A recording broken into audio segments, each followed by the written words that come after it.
महाराष्ट्र के पूर्व गृह मंत्री अनिल देशमुख द्वारा उप मुख्यमंत्री देवेंद्र फडणवीस के खिलाफ लगाए गए आरोपों के बाद बीजेपी के नेता उनके समर्थन में आ गए और सवाल उठाए कि राष्ट्रवादी कांग्रेस पार्टी के नेता अब तक चुप क्यों रहे।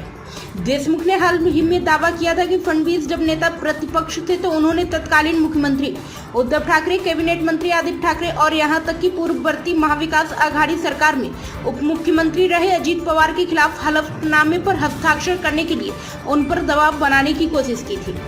शरद पवार के करीबी देशमुख ने यह भी दावा किया कि जब फडणवीस गृह मंत्री थे तब तक बिचौलिए ने कथित तौर पर उन्हें फडणवीस का संदेश पहुंचाया था। फडणवीस ने आरोपों से इनकार किया और देशमुख के कई ऑडियो वीडियो जारी करने की धमकी दी, जिस पर देशमुख ने पलटवार करते हुए दावा किया कि उनके पास बीजेपी के वरिष्ठ नेता के खिलाफ गंभीर आरोपों वाली एक पेन ड्राइव है। फडणवीस का पक्ष लेते हुए बीजेपी नेताओं ने कथित जानकारी छिपाने के लिए देशमुख की मंशा पर सवाल उठाया और धन शोधन मामले में उन्हें चिकित्सा आधार पर दी गई जमानत रद्द करने की मांग की। अप्रैल 2021 में तत्कालीन मुंबई पुलिस आयुक्त परमवीर सिंह ने उन पर आरोप लगाया था कि उन्होंने पुलिस से शहर के होटल और बार मालिकों से धन वसूलने के लिए कहा था। इसके बाद देशमुख ने गृह मंत्री के पद से इस्तीफा दे दिया था।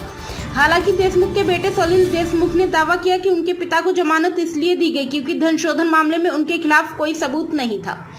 बीजेपी के वरिष्ठ नेता और कैबिनेट मंत्री चंद्रकांत पाटिल ने भी महाजन की बात दोहराई। उन्होंने कहा कि मैं हैरान हूं कि उन्होंने किस तरह के एनर्जी ड्रिंक पीना शुरू कर दिया है कि जिससे वे इस तरह की बातें करने लगे। अगर उनके पास ऐसी कोई धमाकेदार जानकारी थी तो देशमुख को पहले ही इसे सार्वजनिक कर देना चाहिए था।